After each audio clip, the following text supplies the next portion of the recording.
I-quote niyo po ako dito.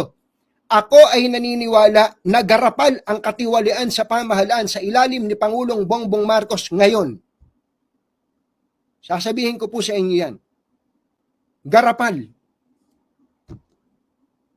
Kaya, kung meron man pong dapat na umaksyon dito, dapat si Pangulong Bongbong Marcos.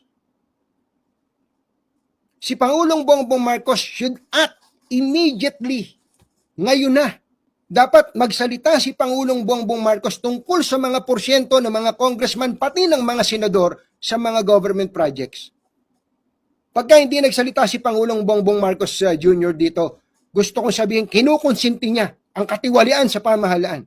Pero ngayon po, garapal po ang katiwalian sa pamahalaan. Garapal ang katiwalian sa pamahalaan. And if the President does not lift a finger, ibig sabihin, kinukonsinti niya ang katiwalian sa pamahalaan.